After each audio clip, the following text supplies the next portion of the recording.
สบายดีและสวัสดีจ้ะพี่น้องสบายดีFCทุกคนเนาะยินดีต้อนรับเข้าสู่ช่องแกดีซาเราก่อนจ้ะพี่น้องคลิปนี้ซาแค่ก็สิไปถ่ายบรรยากาศอยู่ถ้ำผานะพี่น้องเมื่อหนึ่งกันยกยอดสอผาเนาะยอดสอผาอยู่ถ้ำผาวัดป่าถ้ำผานะพี่น้องเดี๋ยวซาแค่สิพาไปเบิ่งบรรยากาศอยู่จ้าไปกันเลยเนาะโอ้เด็ดเนาะพี่น้องเข้ามาหอดเรามากันตอนนี้ปลายฝ่าน้อยเดี๋ยวสิพาพี่น้องไปเบิ่งเนาะค่ะเจ้ากำลังโพงทานนะพี่น้องเห็นโพงทานเนาะคนเต็มกระแลมนี่เนาะพี่น้องคนหลายดีจะเบิ่งเขาจะห่มกระแลมมากเลยพี่จะเอา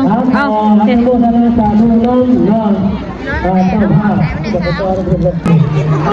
พี่น้องก็จะโพงทานนะพี่น้อง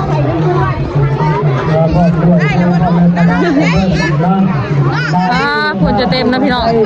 เบิ่งผมก็จะเอายังได้ขับไปสอบกันเนาะฮะให้ยังเกาะโอ้ยห้ากาแล้ววิอักเนาะ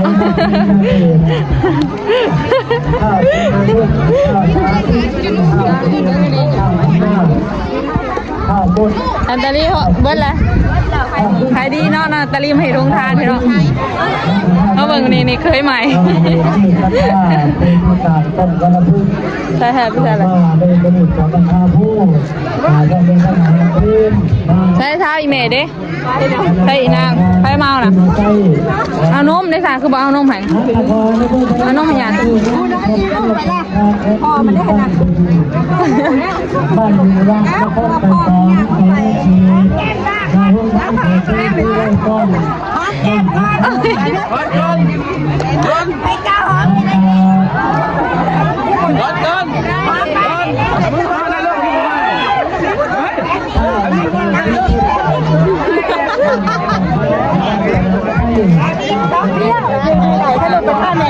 อยู่บนพอไป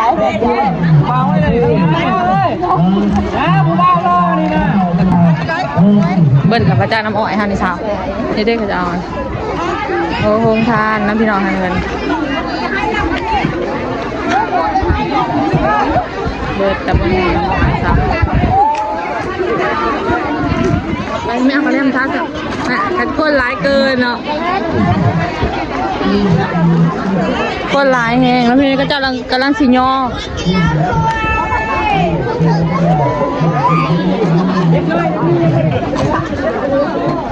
ตอนนี้แป้วนะแม่กินละสวยน่ะที่เดิม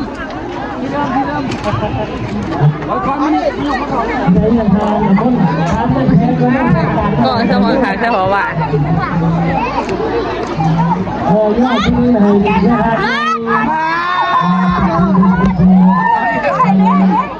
ไม่ใช่เบิร์ดแล้ว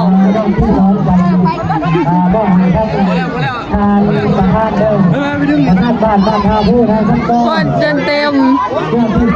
ฮะถ่ายเฮ้ยลงไปหาเตะเงินด้วยเท้าเตะเงินใส่นะไหมตีไม่ใช่แต่รีบมีเงินใบกีบอยู่คนลายแห้งแล้วพี่น้องเสือผ่าก็เจ้ากำลังชิย่อเนาะไม่บนพื้นที่จะใช้ไม่บนพื้นเขาไม่ได้ไล่ผมไม่ได้ทานผมว่าต้นไม้ดึงอ่ะเขาต้องทำให้อยู่ในเรื่องอันนั้นมาเลยย่าให้ทั้งผู้ว่าการผู้บริหารให้ผู้บ้าอย่างไรผู้บ้าเบิ้ลนั่นแหละแต่พวกเขามีของยอดเด้อไปยอดที่ที่ทำชิย่อเลยพี่น้องสิบย่อสองลาใส่หมวกบ้านนุ่งหมวกแดดเนาะ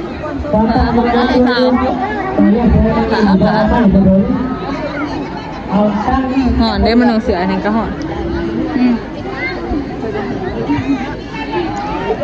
ใช่กระเด็นต่อเลยข้าวดอนบ้านท่าดูขอบคุณลังคาราดูบอกฮะ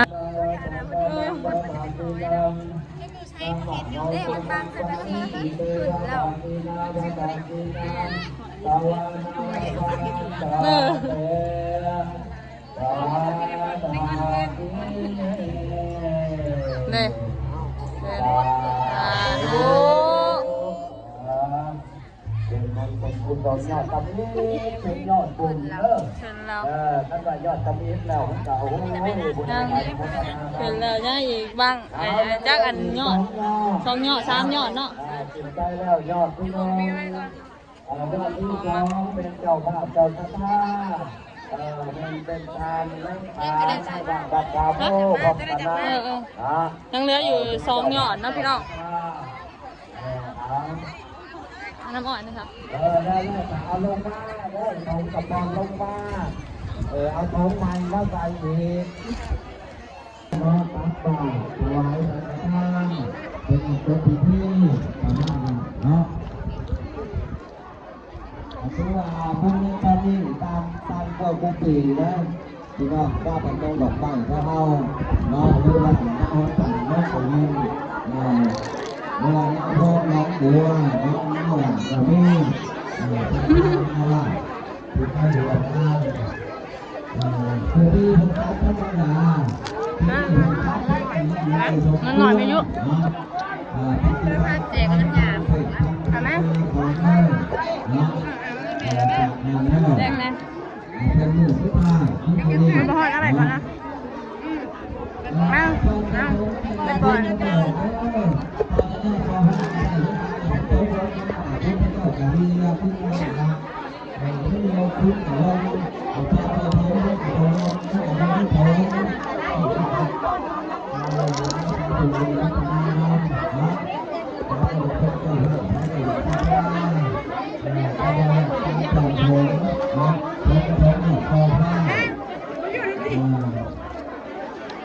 คนร้ายแห้ง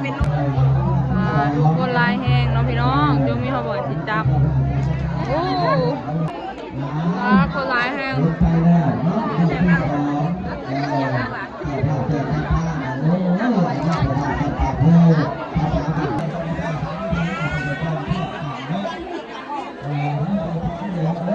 สวัสดี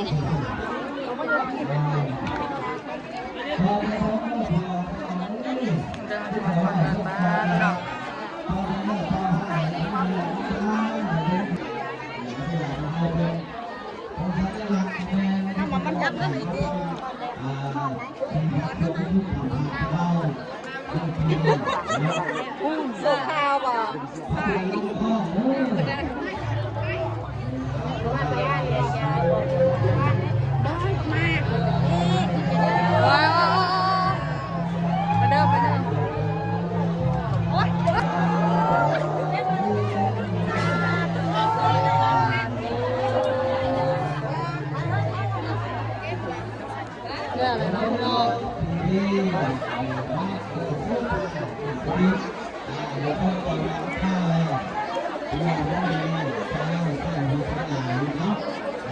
เพราะคนร้ายแห้งนะพี่น้อง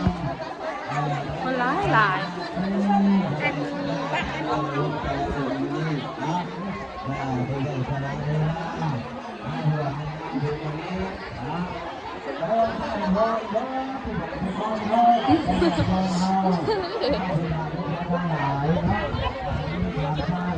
ไปฝากกับหิวนมไปชุบรถไปคุณเนี่ยมาสุขภาพเป็นแข็งพัฒนาจากโลกคนร้ายแห้งเนาะ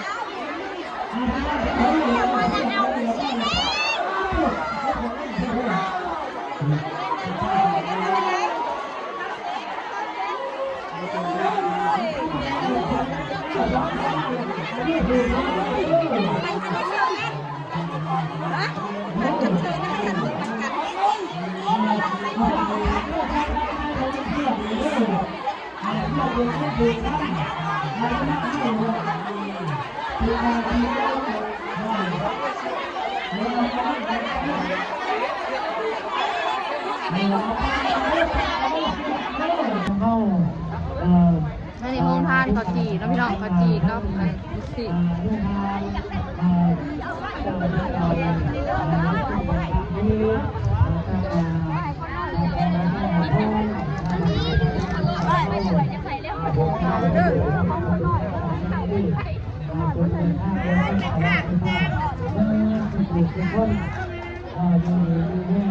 โอ้ยจะพอแล้วค่ะ คนใหญ่ก็ยังมาทานอย่างนี้สอนอย่างนี้มาทำได้รับกำลังรับเปลี่ยนอยู่ พี่น้อง ไปได้ออกไปได้ ได้ลูกศิษย์เนาะพี่น้องตอนนี้ถ่าเดินโดนน้องมายืนถ่า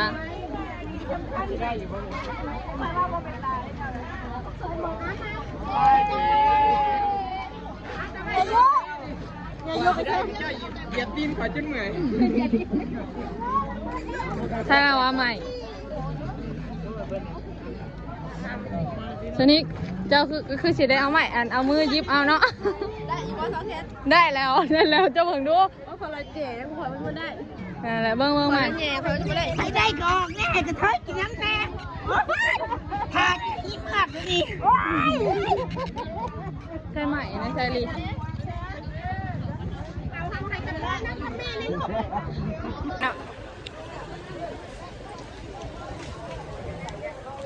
คนละแบบเขาจะเอาหลังนั่นแหละบุกบาปเบื่อเปล่าเช้าให้มากแล้วบุกบาปบุกบาปน้องคนจนเต็มถ้าอะไรให้คนเมื่อบุกเบิดก่อนเช้ามันกี่พูนก่อนนี่เนาะแถมลูกคอยเด้อโอ้ไปผมไป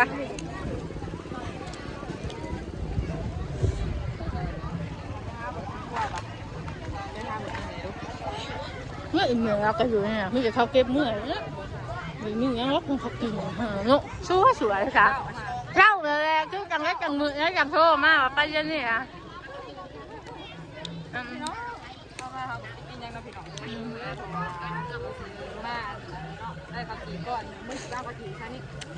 เอาน้ำกาแฟมากินเลยสาวหยุด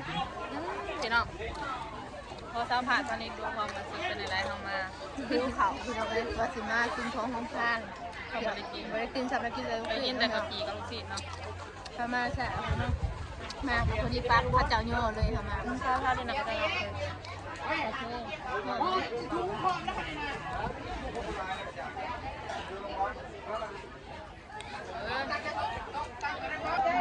มาพี่น้องกำลังชิมเลยค่ะจะได้กินกะปิอัน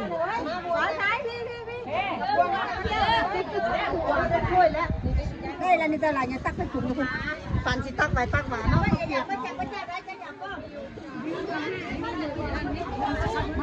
ยอัตนี้มาก่อนเลยได้นำมาชาติแต่ผู้คนไล่จะได้ดี กะปิอันน้องน้อง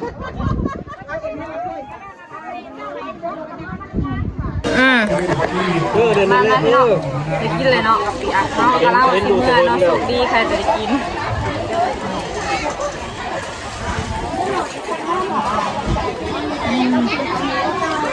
เลือดเดียว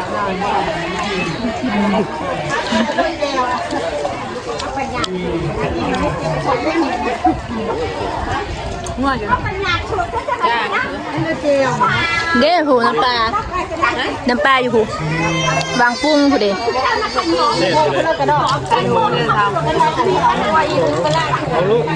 เอาบอกอะไรกันค่ะบอกกินเงินกินหมด วันนี้กินมาจีนมันจะจัดตาชมไปจีบ้านไม่ย้ายตัวไปไหนตั้งนะ